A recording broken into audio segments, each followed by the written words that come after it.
Look at this girl. Who does she think she is? The words cut through the clatter of dishes and drunken laughter inside Cooper's bar and grill. The young waitress in the simple blue uniform didn't respond, her hand steady on the tray despite the venom in her manager's voice. Then came the grab, a rough hand seizing her wrist. Then another shove, plates wobbling dangerously. And finally, a fist cracked across her face, snapping her head violently to the side. Time seemed to fracture. Plates exploded midair, shards of ceramic and glass spinning in slow motion like deadly snowflakes. Food splattered across the dark wood floor, a Jackson Pollock of humiliation. The young woman crashed into a nearby table, her white apron now decorated with crimson droplets from her split lip. But as the manager stood there, chest heaving with self-righteous rage, as customers gasped and scrambled back, as the bar fell into stunned silence, no one noticed. The regular patron in the corner booth quietly lower his phone. The video was already sent, the message already delivered. What secret was hidden behind that waitress's quiet eyes?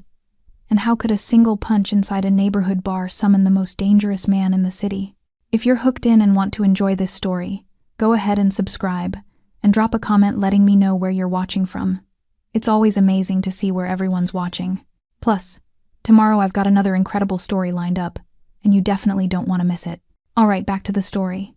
The afternoon light struggled through the grimy windows of Cooper's Bar and Grill, a neighborhood institution that had aged from charm into decay. It was the kind of place where the smell of stale beer had permanently married the wood, where the laughter was always a bit too loud to cover the desperation, and where the staff knew to keep their heads down and their mouths shut. Standing behind the bar, systematically wiping down glasses with mechanical precision, was a young woman who seemed almost translucent in her desire to be invisible. She was in her mid-20s, petite and quietly beautiful, with dark hair pulled into a practical ponytail and warm brown eyes that held carefully guarded depths. Her blue uniform dress with its white collar and apron was spotless despite the chaos of lunch rush. What the staff of Cooper's Bar and Grill couldn't know was that this waitress, Lorraine Pollard, wasn't here by accident. She had arrived 3 weeks prior, using her mother's maiden name on the application, erasing any connection to a surname that made grown men whisper and cross themselves. She was a woman on a mission to prove she could build something real on her own merit, stripped of inherited power and the shadow of a brother whose name alone could empty rooms. Stephen Cooper saw her as prey first. Cooper, 39, and was built like a former athlete gone soft, with slicked-back dark hair and a face that twisted naturally into sneers. 15 years of petty authority as manager had fermented his insecurity into toxic aggression. To him, the world was simple. There were people who commanded respect through fear, and there were people who existed to absorb that fear. This new waitress, with her quiet confidence and refusal to flirt or fawn, was a walking violation of his carefully constructed hierarchy. "Think she's better than us," Cooper muttered to Derek, his wiry assistant manager who laughed at every cruel joke. 3 weeks, and she hasn't smiled at me once. Rita, the veteran waitress with kind eyes and permanent exhaustion, stayed quiet nearby. She had watched Stephen Cooper destroy 3 employees in the past year. This girl seemed different, stronger, somehow, but that only made her a more appealing target. Their opportunity arrived during the afternoon rush. The bar was packed construction workers, office drones, regulars nursing decades-old grudges. Lorraine emerged from the kitchen, balancing a full tray. Burgers, fries, 3 pint glasses of beer. The path to table 7 required navigating past Stephen, who stood deliberately in the narrow passage between the bar and the dining area. "Excuse me, Stephen," she said politely but firmly. He didn't move. His eyes held something ugly, the look of a man who'd been waiting for this exact moment. "You know what your problem is?" His voice was loud enough to draw attention. "You think you're special, but you're just another waitress who can't handle the pressure." Lorraine's jaw tightened, but she kept her voice steady. "I just need to get past." Stephen shifted his weight, deliberately jostling her arm. The tray tilted. She tried to compensate, but physics and malice conspired against her. The tray slipped, and that's when Stephen Cooper made the decision that would destroy his entire life. He grabbed her wrist hard enough to bruise and shoved her backward. "Clumsy bitch!" Then his fist flew. The punch connected with her cheekbone with a sickening crack. Her head snapped to the side, body following the momentum. The tray exploded, outward plates shattering, beer spraying in golden arcs, French fries scattering like pickup sticks. Lorraine's shoulder hit table 6, glasses toppling, customers shouting and scrambling back. She crumpled to the floor among the wreckage, one hand rising to her face, the other braced against the sticky floorboards. Blood welled from her split lip, tracking down her chin and spotting her white apron. The bar fell into shocked silence. Stephen stood over her, chest heaving, fists still clenched. That's what happens when you don't respect. But in the corner booth, old Tom, a regular everyone assumed was just another retired drunk, calmly placed his phone face down. His weathered hands were steady. His expression was grim. The text message had already been sent to a contact saved simply as N.P. You need to see this, now. What Stephen Cooper didn't know was that the punch he threw didn't break his victim, but it destroyed his entire life instead. Lorraine Pollard learned about invisibility when she was 7 years old. It was the day her father was murdered, gunned down in their driveway while unloading groceries. She remembered the oranges rolling across the concrete, bright and innocent against the spreading pool of crimson. She remembered her mother's scream. And she remembered her older brother Nick, only 14 at the time, stepping in front of her with his arms spread wide, shielding her from the sight even as something fundamental died in his eyes. That was the day Nick stopped being a boy and became something else entirely. Their mother died 2 years later, a heart that simply gave up from carrying too much grief. At 16, Nick Pollard became both parent and protector to his 9-year-old sister. But protection in their world came with a price tag written in blood and power. Nick built an empire from the ashes of their parents' deaths. By 25, his name was whispered in backrooms and feared in boardrooms. The Pollard organization controlled everything that mattered in the city: imports, protection, enforcement. He was brilliant, ruthless, and utterly devoted to one thing above all else: keeping Lorraine safe. Too safe. Lorraine grew up in a gilded cage. Private schools where no one dared bully her, not after the first kid who tried disappeared from the roster the next day. His family suddenly relocated to another state.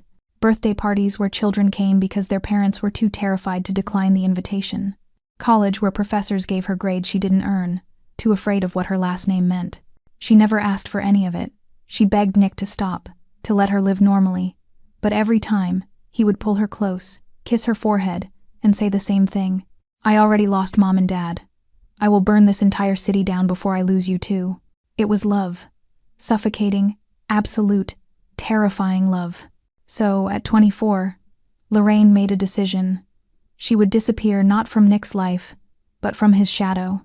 She withdrew her inheritance money, changed her last name to her mother's maiden name, Torres, and left the city. No bodyguards, no surveillance. Just a note that said, I need to know who I am without your name protecting me. I love you. Please let me do this. Nick didn't respond for 3 days. When he finally called, his voice was rough with emotion he rarely showed. You check in once a week. You keep your location services on. And if anyone hurts you. He didn't finish the sentence. He didn't need to. Nick, that's the whole point. I need to handle my own problems. Lorraine. His voice cracked on her name. You're asking me to let you walk into a world that will see you as weak because you're kind. That will see you as prey because you're small. I've spent 15 years making sure no one could touch you. And now you want me to just watch? She closed her eyes, tears streaming down her face. I want you to trust me. I want to earn something that's mine. Please, big brother. Please. The silence stretched for an eternity. 1 week, he finally whispered. You check in every week. That's non-negotiable. It was the hardest compromise Nick Pollard had ever made. That was 8 months ago. Since then, Lorraine had worked 3 different jobs: a bookstore clerk, a coffee shop barista, and now a waitress at Cooper's Bar and Grill. She used Torres on all applications, paid cash for her tiny studio apartment, made friends who knew nothing about her family or her past. She earned every dollar, every smile, every small victory. For the first time in her life, she felt real. Rita, the veteran waitress, had taken her under her wing. They'd share cigarettes on break. Lorraine never smoked, just held them for company, and Rita would tell stories about her 3 kids, her deadbeat ex-husband, her dreams of opening a small bakery someday. Rita treated her like an equal, complained to her, trusted her. It was the most valuable gift Lorraine had ever received. Even Stephen Cooper's hostility felt strangely validating. He hated her for who he thought she was, a competent woman who threatened his authority. Not for who her brother was. It was honest hatred, earned through her own merit. Old Tom, the regular in the corner booth, had become something of a guardian angel. He reminded her of her father, quiet, observant, kind. He always left generous tips, and once, when a drunk customer got handsy, Tom had stood up with such quiet authority that the man had simply walked away. What Lorraine didn't know was that Tom wasn't just a kind regular. He was one of Nick's most trusted men, assigned to watch her from a distance. Not to interfere, Nick had promised that, but to observe, to make sure she was safe, to be the failsafe Nick couldn't live without. Tom had sent 3 previous reports to Nick. She's doing well, independent, happy, no intervention needed. But the 4th message was different. As Lorraine lay on that floor, blood on her apron, humiliation burning hotter than the pain in her face, as Stephen Cooper stood over her with self-righteous fury, as the bar full of witnesses did nothing, old Tom pressed, send on a video that would shatter the fragile peace Lorraine had fought so hard to build, because some things, some violations crossed a line that even promises couldn't hold back. And Nick Pollard was about to break every promise he'd ever made. Lorraine remained on the floor for 3 seconds that felt like 3 hours. Her cheek throbbed with a deep, bone-aching pain that radiated through her skull. The metallic taste of blood filled her mouth. But worse than the physical pain was the suffocating weight of humiliation. The stares, the whispers, the awful silence of witnesses who would do nothing. She had left everything behind to prove she could handle herself. And now she was bleeding on a sticky bar floor while her abuser stood over her, righteous and untouched. "Get up," Stephen spat, his voice dripping with contempt. "Clean this mess up, and it's coming out of your paycheck, all of it." Rita rushed forward, her face pale with shock and rage. "Stephen, you can't just—" "Stay out of this, Rita, unless you want to be next." Rita froze, torn between conscience and self-preservation. Lorraine saw the decision play across her friend's face the moment when survival instinct won over morality. It wasn't Rita's fault. This was the world Stephen Cooper had created, where fear murdered decency every single day. Lorraine slowly pushed herself up, refusing to cry. Her hands shook as she touched her split lip, fingers coming away red. She wouldn't give Stephen the satisfaction of seeing her break. "Not here. Not now. I'm sorry," she whispered, the words tasting like ash. Not because she meant them, but because submission was sometimes the only path to survival. Stephen's smile was ugly and triumphant. "That's better.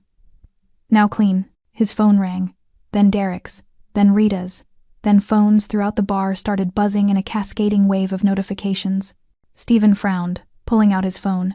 His expression shifted from confusion to irritation as he stared at the screen. Derek's face went white. One of the regulars at the bar started laughing, a shocked, disbelieving sound. "Holy shit," someone muttered. "It's already got 5,000 views." The video was everywhere.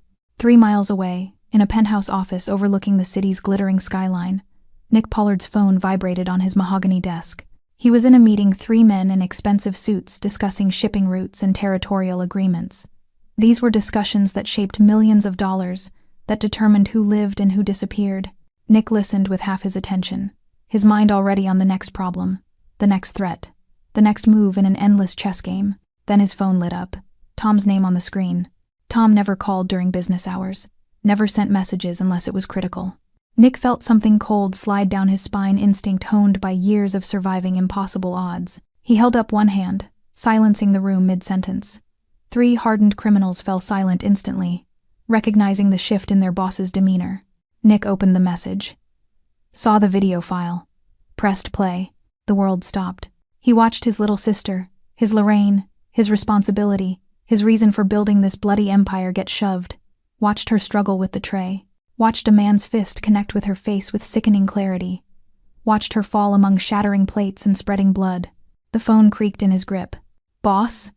One of the men ventured carefully. Nick didn't respond. He watched the video again, and again. His face was perfectly still, a mask of terrifying calm that everyone in the room recognized as infinitely more dangerous than rage. He stood slowly, setting the phone down with deliberate precision. His movements were controlled, mechanical, as if he were a machine running calculations on exactly how much pain a human body could endure. "Where is this?" His voice was soft, deadly soft. One of his men, Marcus, his information specialist, quickly pulled out his own phone, fingers flying across the screen. "Cooper's Bar and Grill, 20 minutes from here. The owner is Stephen Cooper, 39, manager and partial owner. No priors, no connections to any organizations, nobody important." "He's important now," Nick said quietly.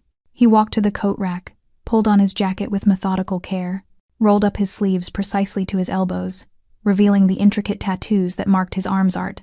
that told the story of every battle, every loss, every line he'd crossed to build his empire. "Boss, how do you want us to handle this?" Marcus asked, already standing, ready to mobilize. Nick turned, and the men in the room instinctively took a step back. His eyes held something beyond anger, something primal and absolute. This wasn't business. This was personal. This was family. "You don't handle anything," Nick said, his voice carrying the weight of a death sentence. "This one is mine." He paused at the door, hand on the frame. "But I want 3 cars. I want every exit covered. And I want information on Stephen Cooper family, debts, fears, everything he loves. I want to know how to unmake his entire existence. How long do we have?" Nick checked his watch, a platinum Rolex that cost more than most people's yearly salary. 20 minutes. That's how long Stephen Cooper has left as the man he thinks he is. He walked out without another word, his footsteps echoing in the suddenly silent office. Behind him, Marcus was already making calls. Within 60 seconds, the machinery of Nick Pollard's empire was mobilized, cars dispatched, men activated, information gathered. Stephen Cooper, standing in his bar, looking at his phone with growing unease as the video's view count climbed, had no idea that death had just been placed on his schedule. He had 15 minutes of his old life remaining, and he was wasting them smiling. The bar had settled into an uneasy rhythm after the punch. Lorraine cleaned the broken plates with trembling hands, her face already swelling. Rita hovered nearby, whispering apologies she couldn't voice louder. Stephen had retreated to his office, scrolling through the comments on the viral video with growing paranoia, watching his reputation crumble in real time, while Derek tried uselessly to reassure him. The afternoon crowd had thinned, some customers uncomfortable with what they'd witnessed, others staying precisely because of it, eager to gossip about the drama. Old Tom remained in his corner booth, nursing his whiskey with unusual intensity, his eyes fixed on the entrance. He was waiting. 14 minutes had passed since he sent the video. The door opened. At first, no one noticed. The sunlight spilled across the threshold, silhouetting a tall figure in the doorway. Then the figure stepped inside, and the temperature in the room seemed to drop 10 degrees. Nick Pollard moved like a predator entering familiar territory, slow, deliberate, utterly confident. He was 6'2", built lean and dangerous, wearing a perfectly tailored charcoal suit with the jacket unbuttoned. His white dress shirt was open at the collar, sleeves rolled precisely to his elbows, revealing forearms covered in intricate tattoos that seemed to writhe in the dim bar. Light dragons, skulls, names of the dead, promises written in ink and blood. His face was striking sharp cheekbones, a strong jaw shadowed with stubble, and eyes so dark they looked black in the low light. But it was the expression that made people's breath catch. No anger showed on his face. No fury. Just a terrifying, surgical calm. The look of a man who had already decided exactly how this would end. He didn't scan the room like someone searching. His eyes locked immediately onto one person. Lorraine, kneeling by table 6, picking up the last shards of broken ceramic with hands that had finally stopped shaking. The bar's ambient noise, conversations, laughter, the clink of glasses died in a spreading wave, like a stone dropped in still water. Customers turned, following the trajectory of that lethal gaze. Silence consumed the room with predatory efficiency. Lorraine felt the weight of that stare before she saw him. She looked up slowly, and her heart stopped. No. Nick stood 30 feet away, hands relaxed at his sides, but every line of his body screamed controlled violence. His eyes traveled from her face, taking in the split lip, the swelling cheek, the fingerprint bruises already forming on her wrist where Stephen had grabbed her down to the blood spots on her apron, then back to her eyes. She saw something break behind his expression, something that had been barely held together by promises and restraint. "Nick," she whispered, but the word came out broken, barely audible. He didn't respond, didn't acknowledge her plea. His attention shifted, scanning the room with predatory precision, cataloging exits, counting witnesses, identifying threats. This was a man who had walked into hostile territory 100 times and walked out covered in other people's blood. Old Tom caught Nick's eye and gave a small nod toward the back office, then held up 3 fingers. 3 people, manager and 2 others. Nick's jaw tightened, the only outward sign of the rage burning beneath his skin. He began walking toward Lorraine, his footsteps impossibly loud in the silence.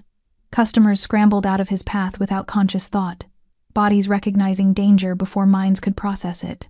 A construction worker actually knocked over his beer in his haste to move his chair back. Rita saw him coming and instinctively stepped between Nick and Lorraine, some maternal instinct overriding self-preservation. "Sir, I don't know what you think." Nick looked at her. Just looked. And Rita's words died in her throat. She stepped aside, legs trembling, suddenly certain she'd just avoided something terrible. Nick knelt beside Lorraine with surprising gentleness, one hand reaching toward her injured face, stopping just short of touching. His fingers hovered near her swollen cheek, trembling with the effort of restraint. "Who?" The single word came out like gravel in broken glass. Lorraine shook her head frantically. "Nick, please, don't do this. I'm handling." "Who?" "Hurt. You." His voice was soft, almost tender. But everyone in the bar heard the promise buried underneath the guarantee of violence so absolute it would reshape reality itself. Tears finally spilled down Lorraine's cheeks. "You promised. You promised you'd let me do this on my own." Something flickered across Nick's face, pain, guilt, love twisted into something fierce and unbreakable. "I promised I'd let you live your life. I never promised I'd watch someone break you and do nothing." The office door burst open. Stephen Cooper stormed out, Derek trailing behind him, both men's faces flushed with false bravado built on ignorance. "Who the hell are you?" Stephen barked, striding forward with aggressive confidence. "You can't just walk into my bar and—" He stopped. Something in Nick's eyes, some fundamental recognition that he was staring at his own death, froze the words in his throat. Nick stood slowly, turning to face Stephen with movements that seemed to stretch time itself. He straightened to his full height, and somehow he seemed to fill the entire room. The predator had found his prey. And somewhere in the back of Stephen Cooper's mind, survival instinct began screaming. Stephen Cooper had built his entire adult life on the ability to intimidate. He was good at it. The aggressive stance, the raised voice, the willingness to escalate when others backed down. It worked on staff, on difficult customers, on anyone who valued their job or their safety more than their pride. But standing 15 feet from Nick Pollard, Stephen felt something he hadn't experienced in years. Genuine, primal fear. It lasted only a second before his ego reasserted itself. This was his bar, his territory. He was the one with power here. "I asked you a question," Stephen said, forcing aggression into his voice. "Who the hell are you, and what gives you the right to walk into my establishment and—" "Your establishment?" Nick's voice was quiet, conversational even. He took one step forward. "Is that what you call a place where you assault women half your size?" Stephen's face flushed red. "That's between me and my employee. It's none of your business." "None of my business." Nick repeated the words like he was tasting something rotten. Another step forward. "You put your hands on her. You hit her. In front of witnesses. In front of people who did nothing." His gaze swept the room, and several customers suddenly found their drinks fascinating. Derek, sensing his boss's authority crumbling, stepped forward with misplaced loyalty. "Look, man, I don't know who you think you are, but you need to leave before—" Nick didn't even look at him. "If the next words out of your mouth aren't an apology to that woman, I will dislocate your jaw so severely you'll need surgery to eat solid food." Derek's mouth clicked shut. He took 2 steps backward, hands raised. Stephen forced a laugh, harsh, desperate. "Oh, I see. You're what, her boyfriend? Some suit who thinks he can walk in here and play hero?" He raised his voice, playing to the crowd. "This is what happens when— I'm her brother." The words fell into the room like stones into deep water. Stephen blinked, momentarily confused. "So what? That gives you the right to—" "Say my name." This came from old Tom, still sitting in his corner booth. His voice was gravelly, tired, but carried authority that made Stephen turn. Tom was looking at Nick with something between respect and fear. "Tell him your name, Nick. Let him understand." Nick's expression didn't change, but something in his eyes shifted, a door opening onto something dark and infinite. Nick Pollard. The name hit the room like a physical force. Stephen's face went through a rapid transformation, confusion, recognition, disbelief, and finally, absolute terror. The blood drained from his cheeks so fast he swayed on his feet. "Oh God," Derek whispered from behind the bar. His voice cracked. Oh God, Stephen, that's Nick Pollard," Rita finished, her hand covering her mouth. She looked at Lorraine with new eyes, shock, betrayal, understanding all warring across her face. "The Nick Pollard." Whispers erupted throughout the bar like wildfire. "The Pollard? Holy shit. That's the Pollard organization. I heard he killed a man with his bare hands. Stephen, what did you do? Nick let them whisper. Let the fear spread. Let Stephen Cooper feel the weight of his catastrophic mistake settle onto his shoulders like a concrete blanket. Then Nick took 3 more steps forward, closing the distance until he was 5 feet from Stephen. Close enough to smell the fear sweat. Close enough to see Stephen's pupils dilate. That woman you hit? Nick said softly, each word enunciated with terrible precision. That woman you grabbed, shoved, and punched in front of all these people. He gestured around the room. That woman bleeding on your floor. He leaned forward slightly, and Stephen actually whimpered. That's my little sister. The words hung in the air like a death sentence. Stephen's legs gave out. He didn't faint, didn't collapse, just lost the ability to stand. He dropped to his knees, mouth opening and closing, soundlessly. His face had gone from red to white to a grayish green. And then it happened. A dark stain spread across the front of Stephen Cooper's khaki pants, growing rapidly. The sharp smell of urine filled the immediate area. The wet spot expanded down his legs, pooling on the floor beneath him. Someone in the bar gasped. Another let out a shocked laugh before stifling it. Stephen Cooper, the manager who had terrorized staff for 15 years, who had assaulted a young woman an hour ago, was kneeling in his own piss, shaking, broken by nothing more than a name, and the man who carried it. Nick stared down at him with no satisfaction, no joy, just cold assessment. Nick, please. Lorraine's voice came from behind him, thick with tears. Please don't do this. Not here. Not like this. Nick didn't turn around, but his voice softened fractionally when he spoke. Lorraine, go outside. No. This isn't negotiable. Neither is this. She stood, wobbling slightly, and moved beside him. Her face was swollen, her lips still bleeding, but her voice was steady. I left to escape this, to escape being the person everyone fears because of what you do. If you hurt him, if you kill him, I'll never be anything but your sister. I'll never be Lorraine. Just Pollard's sister who got a man killed. Nick's jaw clenched. His hands, relaxed at his sides, slowly curled into fists. He hit you. I know. He hurt you. I know. Her voice cracked. But I'm asking you, begging you, let me handle this my way. The entire bar held its breath, watching a mafia boss war with himself. For 10 seconds, Nick Pollard didn't move.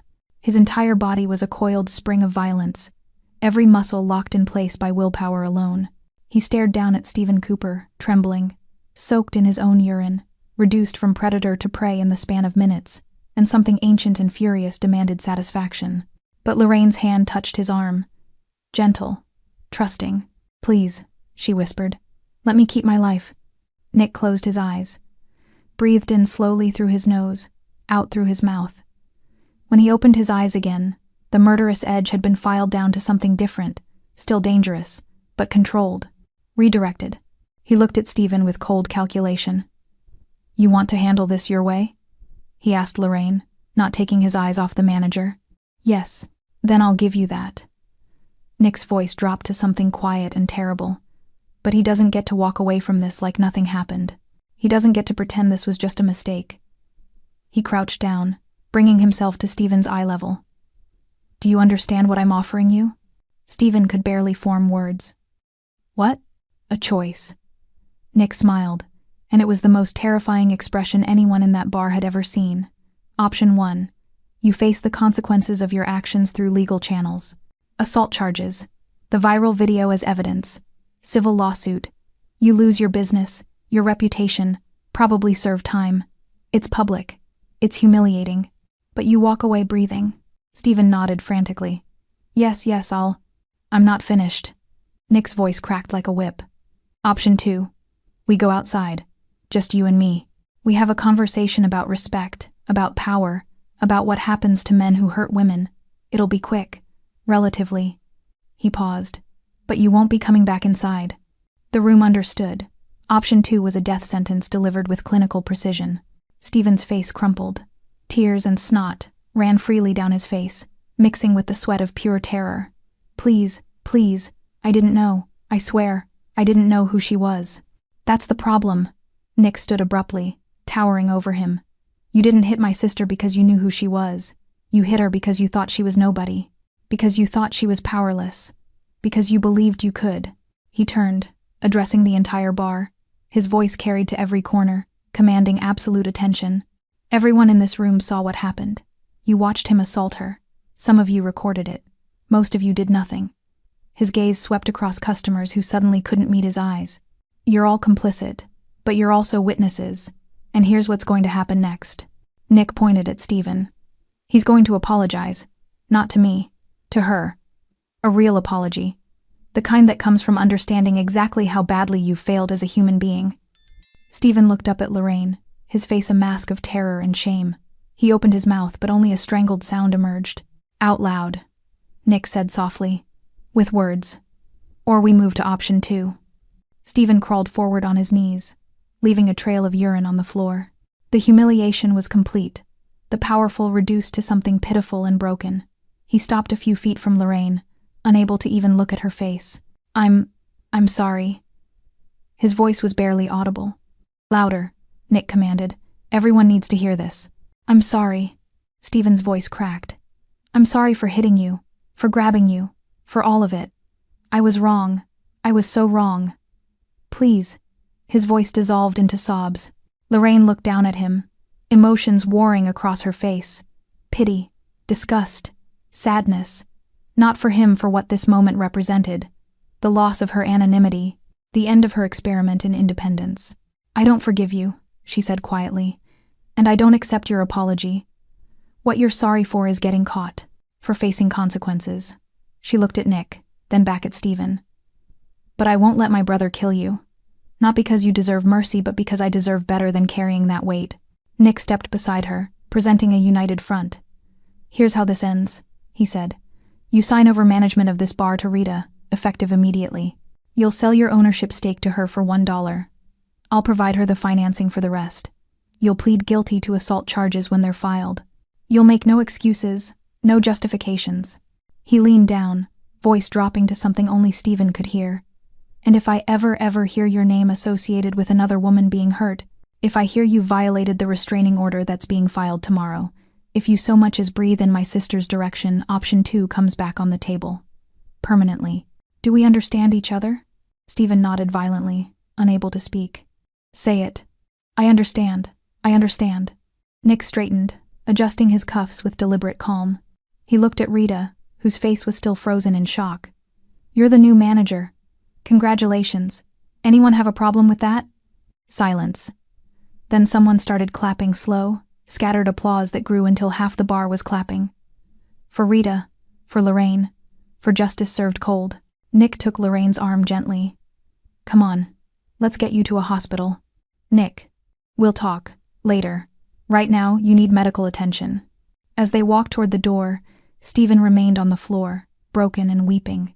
The predator had been reduced to prey, and everyone in that bar would remember the lesson. The video went nuclear at 11:47 p.m. By midnight, Manager punches Waitress instantly regrets it, had 3 million views across 4 platforms. By 3 a.m., it had spawned 17 reaction videos, 2 news articles, and a trending hashtag, #Cooper's Bar Assault. Lorraine sat in Nick's penthouse, an ice pack pressed to her swollen cheek, watching her phone explode with notifications. The hospital had confirmed no fractures, just severe bruising, a split lip requiring 2 stitches, and soft tissue damage that would heal in weeks. The physical wounds were temporary. The emotional ones were still being calculated. Nick stood by the floor-to-ceiling windows, silhouette dark against the city lights, silent and rigid. He'd barely spoken since they left the bar. His knuckles were white where they gripped his whiskey glass. It's everywhere, Lorraine said softly, scrolling through her phone. Twitter, TikTok, Reddit. Someone identified the bar. They've identified Stephen. She paused on one video, a commentary channel with 800,000 subscribers. The host was mid-rant. This is exactly what's wrong with workplace culture. This manager felt so entitled, so untouchable, that he assaulted an employee in front of witnesses. And look at everyone just standing there. Lorraine closed the app. The validation felt hollow. Her phone buzzed. Rita's name appeared. Rita, are you okay? I'm so sorry I didn't do more. I was scared, and that's not an excuse. I should have protected you. Rita, Stephen's been fired. The owner came in personally and escorted him out. He's done. Rita. Also, are you really Nick Pollard's sister? I don't even know what to say. I feel like I don't know you at all. Lorraine stared at the messages, throat tightening. This was what she'd feared the moment when people stopped seeing her and only saw the shadow she cast. "They're tearing him apart," she said aloud. Nick turned from the window. "Good. Nick. He hit you, Lorraine. He humiliated you in front of a room full of people. He made you bleed." His voice was controlled, but barely. "The world finding out what kind of man he is? That's not justice. That's just truth." By dawn, Stephen Cooper's life had been systematically dismantled by the internet's ruthless machinery. Someone leaked his employment history, 4 previous restaurants, 3 with harassment complaints that had been quietly settled. Women started coming forward with stories, inappropriate comments, aggressive behavior, retaliation against those who refused his advances. A former employee posted a video. "Stephen Cooper made my life hell for 6 months. He'd stand too close, touch my lower back, make comments about my body. When I reported it, I was fired for performance issues. I'm glad everyone finally sees who he really is." The video had 500,000 views in 2 hours. Local news picked up the story by 6 a.m. A reporter stood outside Cooper's Bar and Grill, now cordoned off with police tape, delivering a breathless report. The viral video has sparked conversations about workplace safety, power dynamics, and the pervasive culture of abuse many service workers face daily. Stephen's social media accounts, all set to public, were flooded with thousands of comments. "You're disgusting. Hope you rot in prison. This is what a coward looks like. Someone find out where he lives." That last one made Lorraine's stomach turn. This wasn't justice anymore. This was a digital mob, hungry for blood. By noon, Stephen had been officially charged with assault and battery. His mugshot appeared online, eyes red and swollen, face slack with defeat. The man who'd stood over her with such arrogant confidence 12 hours ago looked like a ghost. By 3 p.m., he'd been evicted from his apartment. The landlord, facing pressure from other tenants who'd seen the video, terminated his lease for creating an unsafe environment. By 6 p.m., Stephen's mother was giving a tearful interview to a local news station. "My son made a terrible mistake. He's not a monster. Please, just leave our family alone." But the internet wasn't interested in nuance or redemption. Lorraine watched it all unfold from Nick's penthouse, a prisoner of her own viral fame. Her phone hadn't stopped ringing, reporters requesting interviews, producers pitching documentary ideas, advocacy groups wanting her to become a spokesperson for workplace assault survivors. She'd turned off notifications after the 100th message. "They want to make me a symbol," she told Nick, voice hollow. "The brave waitress who stood up to abuse. They don't know I didn't stand up." I froze. I was helpless. Nick sat beside her, close but not touching, respecting her space. "You survived. That's not helpless. I survived because of you, because of your name." She looked at him, eyes filling with tears. "I left to prove I could exist without being Nick Pollard's sister. And the first time something goes wrong, you show up and everyone remembers exactly who I am, who I'll always be." The words hung between them, not accusation, just painful truth. Nick's jaw worked silently. "If I could go back, you'd do the same thing. You'd always do the same thing." She wasn't angry, just resigned. "You love me too much to let me fall. And I love you too much to ask you to watch me break."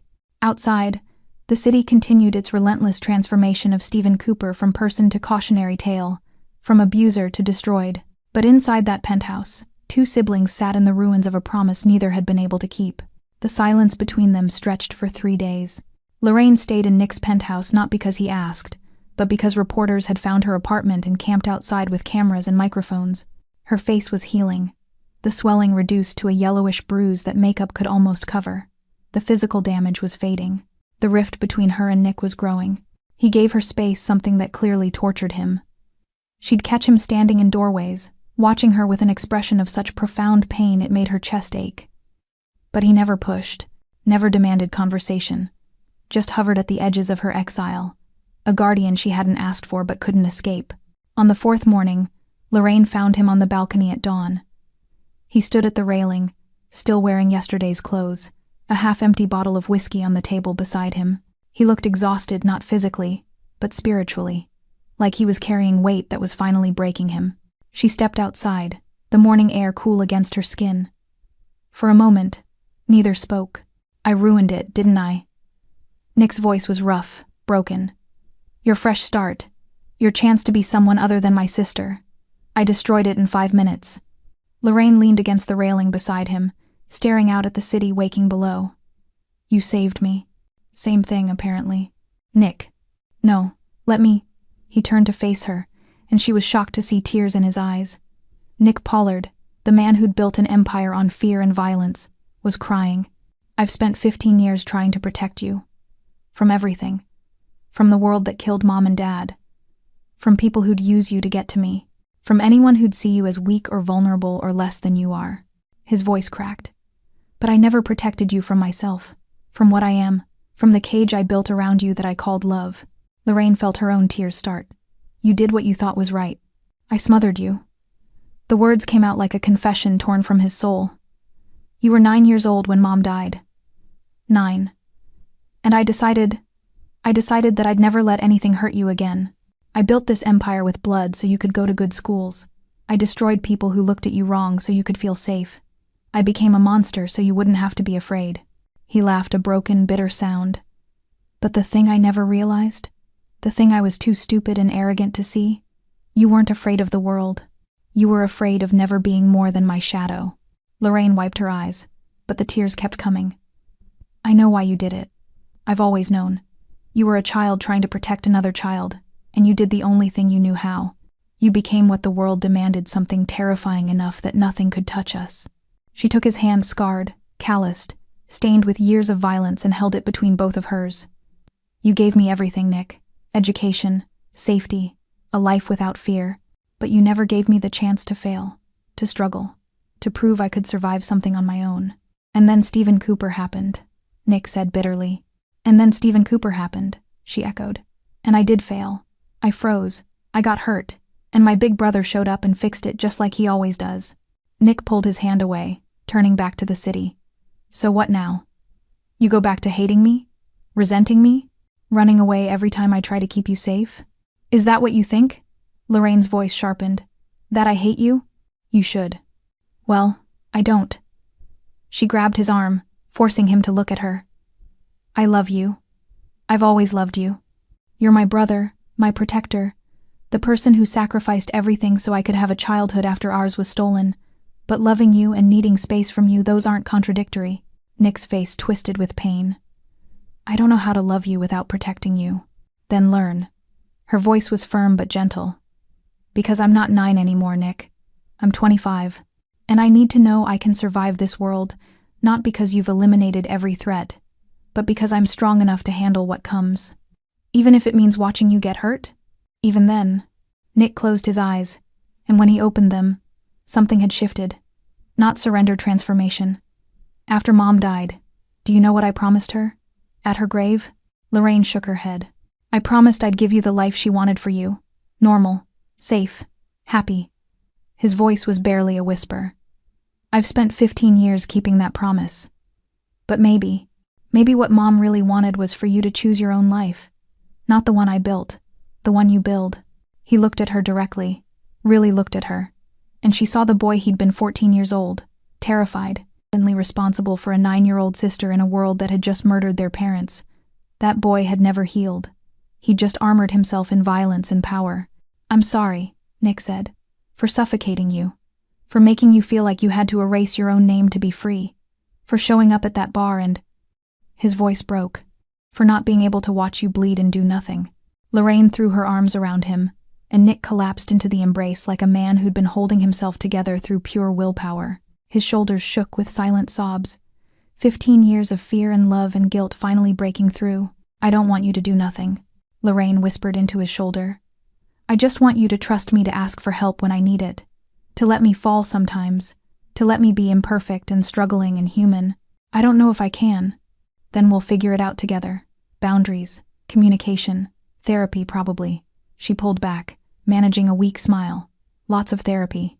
Nick laughed raw and genuine. I'm not good at boundaries. No kidding. They stood together in the morning light, the city sprawling below them, a city Nick controlled through fear, a city Lorraine wanted to navigate as herself. Can I ask you something? Lorraine said after a moment. Anything. When you walked into that bar, were you planning to kill him? Nick was quiet for a long time. Yes. What changed? You asked me not to. He met her eyes. You asked me to let you keep your life. And I realized that if I killed him, I'd be doing exactly what I've always done, deciding what's best for you without asking what you wanted, taking your choice away. He paused, jaw tightening. It was the hardest thing I've ever done. Harder than anything I've built, anyone I've faced. Standing in that bar, looking at your face, knowing he hurt you and choosing restraint, that went against every instinct I have. But you did it. I did it because you asked. Because your voice mattered more than my rage. He took her hands. I'm not good at this, Lorraine. At letting go. At trusting that the world won't destroy you the moment I'm not watching. But I'll try. For you, I'll try. Lorraine squeezed his hands. That's all I'm asking. The sun continued rising, painting the sky in shades of gold and pink. Somewhere below, Stephen Cooper was waking up in his mother's basement, his life in ruins. Somewhere, Rita was opening Cooper's bar under new management. Somewhere, the viral video was still spreading, still generating outrage and commentary. But on that balcony, two siblings who'd survived the impossible began the hard work of learning to love each other without suffocation, of finding the balance between protection and freedom, between family and independence. It wouldn't be easy. There would be setbacks, arguments, moments when old patterns reasserted themselves. But they were trying. And sometimes, trying was the bravest thing you could do. 3 months passed. Lorraine had moved into a new apartment, still modest, still independent, but in a better neighborhood. Nick had offered to buy her a luxury condo. She'd refused. They'd compromised on him covering the security deposit, and only after she'd agreed to let him install a better lock on the door. Progress. She'd started working at a small bookstore in the arts district, quiet, low-key, owned by an elderly woman named Margaret, who'd never heard of Nick Pollard and didn't care about viral videos. It was peaceful, normal, exactly what Lorraine needed. The bruises had healed completely. The stitches had dissolved. The nightmares came less frequently. Rita called every week. They'd meet for coffee, and Rita would update her on the bar, which was thriving under new management, with better policies and an actual HR complaint system. Several former employees had come back, hearing the toxic environment had been cleaned out. Stephen Cooper had disappeared from public view. The assault charges had resulted in 6 months in county jail, suspended pending completion of anger management courses and community service. He'd been ordered to stay 500 feet away from Lorraine at all times. His social media accounts had been deleted. His name had become synonymous with workplace abuse. Most people assumed he'd left the city, slinking away to rebuild somewhere his reputation hadn't followed. Most people were wrong. Stephen Cooper was still in the city, still seething, still convinced that he was the real victim. He'd spent 3 months in his mother's basement, watching the walls close in. 3 months of scrolling through comment sections, reading the hatred, watching his life become a cautionary tale used by HR departments and workplace safety advocates. 3 months of blaming everyone except himself. It was Lorraine's fault for being too sensitive. Nick Pollard's fault for overreacting. The internet's fault for ruining his life over one mistake. Society's fault for not understanding that he'd been under stress, that managing a bar was hard, that everyone made errors in judgment. The court-mandated anger management classes only made it worse. Sitting in circles with other men who'd lost control, listening to therapists talk about accountability and taking responsibility, it all felt like persecution. Like the world ganging up on him for being male, for being in a position of authority, for existing. By month 3, Stephen had convinced himself of a new narrative. He'd been set up. Lorraine wasn't just some innocent waitress. She was bait, a plant sent by Nick Pollard to infiltrate his bar, to create an incident that would justify a takeover.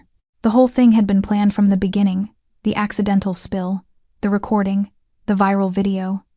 It was all orchestrated to destroy him and steal his business. It made perfect sense to Stephen. It explained everything. It meant he wasn't the villain, he was the victim of a sophisticated criminal conspiracy, and victims deserve justice. He started small, creating anonymous accounts on social media, posting his theory on Reddit forums and conspiracy theory boards. Most people ignored him or called him delusional, but a few, the eternal contrarians, the men's rights activists, the people who saw every woman's complaint as a false accusation, those few listened. They encouraged him, told him he was right, that he should fight back, that Nick Pollard had too much power and someone needed to expose him. Stephen became emboldened. He started following Lorraine. Nothing overt, just happening to be in the same coffee shop, the same grocery store, the same street, staying exactly 501 feet away, technically not violating the restraining order. but close enough to be seen, close enough to make a point. Lorraine noticed on the third coincidence. Her stomach dropped when she saw him across the street from the bookstore, standing in the same spot for 45 minutes, just watching. She called Nick immediately. "He's following me." Nick's voice went cold. "Where are you?" "The bookstore. He's across the street." "Nick, I know what you're thinking. I'm thinking he just violated his probation and the restraining order. He's technically outside the distance." "I don't care about technically." She heard movement in the background, keys jingling. "I'm sending Marcus and 2 others. They'll be there in 5 minutes. Do not leave that building until they arrive." "Nick." "Lorraine, please. Let me do this. Let me keep you safe this one time." She wanted to argue, wanted to insist she could handle it herself, but the fear in her stomach was real, and denying it felt like pride that might get her hurt. "Okay," she whispered. 5 minutes. Marcus and his team arrived in 4. Stephen saw the black SUV pull up, saw the men emerge all muscle and quiet menace and ran. But running in Nick Pollard's city was like running in a cage. There was nowhere Stephen Cooper could hide that he wouldn't be found. They brought him to a warehouse-neutral territory. No cameras, just concrete and shadows. Nick was already there when they arrived, standing in the center of the empty space, hands in his pockets, expression unreadable. Stephen was shoved forward, stumbling to his knees. "You violated the restraining order," Nick said conversationally, "following my sister, making her afraid in her own city. After everything that happened. You still haven't learned." Stephen's earlier bravado had evaporated during the car ride, but desperation made him stupid. "I have rights. You can't just kidnap me. I'll go to the police." Nick laughed. Not a warm sound. "You're going to go to the police and tell them what? That the man whose sister you assaulted is holding you accountable? That the justice system's slap on the wrist wasn't enough, so you decided to stalk her, and now you're facing real consequences?" He crouched down to Stephen's level. "Here's what's going to happen. You're going to leave this city, tonight. You're going to move at least 2 states away. You're going to get a job that has nothing to do with food service or managing people. You're going to check in with a parole officer monthly and prove you're staying away. You can't make me. Option 2, Nick continued as if Stephen hadn't spoken, is that I stop being reasonable. I stop letting my sister's mercy protect you, and we have a very different conversation about consequences." Stephen's face went pale. "You're threatening me." "No, I'm educating you." Nick stood, brushing off his knees. "You had a chance at redemption. You had court-ordered classes, probation, a path forward. But you chose to blame everyone else. To stalk my sister. To convince yourself you were the victim." He turned to Marcus. "Get him a bus ticket. Escort him to his mother's house to pack a bag. Then put him on the bus and make sure he leaves." "And if he comes back?" Marcus asked. Nick looked at Stephen with eyes that held no mercy, no hesitation. "Then he's choosing option 2, and we won't be having another conversation." Stephen opened his mouth to protest, but something in Nick's expression stopped him. He saw his own death in those eyes, not a threat, but a promise. A line already drawn that would be crossed the moment he stepped over it. "I'll go," he whispered. "I'll leave." "Smart man." Nick walked toward the exit, then paused. "Stephen, you had every advantage. Authority, power, respect that came with the job. And you used it to abuse people weaker than you. That's what destroyed you. Not me. Not my sister. You." He left without looking back. 3 hours later, Stephen Cooper boarded a Greyhound bus bound for Oklahoma. He carried 1 bag, $200 in cash Nick had provided, and the crushing weight of a life completely destroyed by his own choices. He never returned to the city, and Lorraine Pollard finally stopped looking over her shoulder. 6 months after the punch heard around the internet, Lorraine stood in front of a small storefront with a for lease sign in the window. It was perfect. Small but not cramped. Good light. Located in a quiet neighborhood with foot traffic but not chaos. Close enough to downtown for customers, far enough from Cooper's bar to feel like a fresh start. "What do you think?" Rita asked beside her, practically vibrating with excitement. Lorraine smiled. "I think it's exactly right.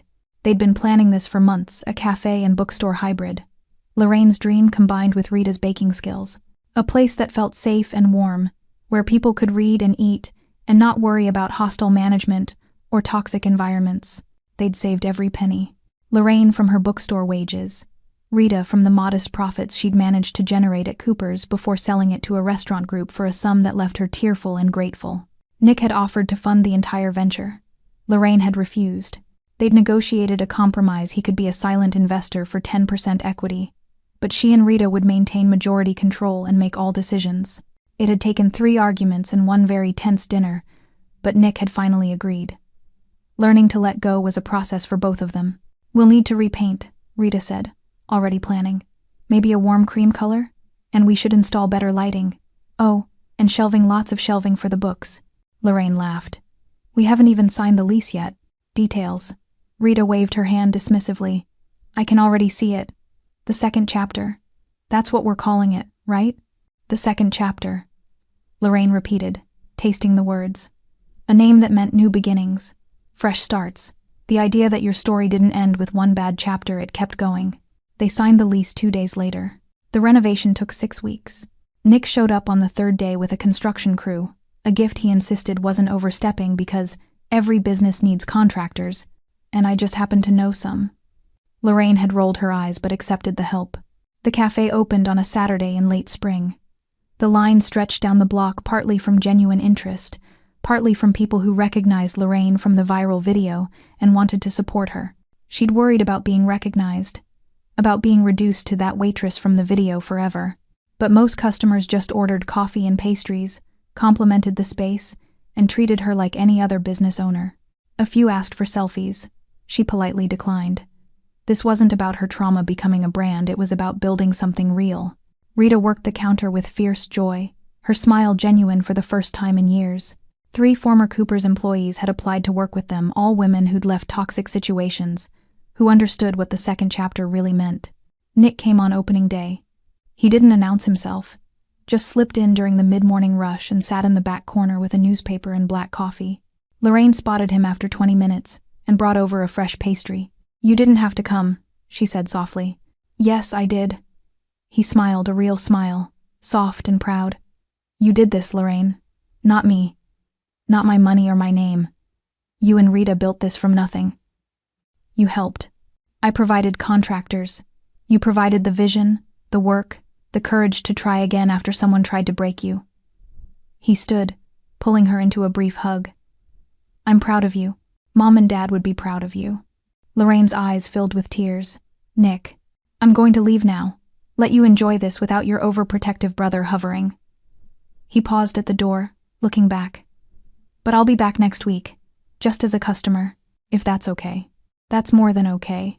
He nodded and left, and Lorraine watched him go with a feeling she hadn't experienced in years, peaceful certainty that she was exactly where she belonged. The cafe thrived. Word spread about the quality of Rita's baking, about the carefully curated book selection, about the atmosphere of genuine warmth and safety. Within 3 months, they were profitable. Within 6, they were considering expanding hours. Stephen Cooper's name faded from the news cycle, replaced by newer scandals and viral moments. Occasionally someone would recognize the location from the video, but mostly people just saw a good cafe run by 2 women who cared about their work. Lorraine still had nightmares sometimes, still flinched at sudden movements, still carried the memory of that punch and the humiliation that followed. Trauma didn't evaporate just because justice was served, but she also carried new memories of building something from nothing, proving she could survive and thrive without her brother's shadow, of Rita's friendship and the customers who became regulars and the small moments of joy that accumulated into a life worth living. One evening, after closing, Lorraine sat alone in the cafe with a cup of tea and one of her favorite books. The space was quiet, just the hum of the refrigerator and the distant sounds of the city outside. Her phone buzzed. Nick's name appeared. "Nick, saw the news article about the cafe. They called you an entrepreneur and survivor. Not bad.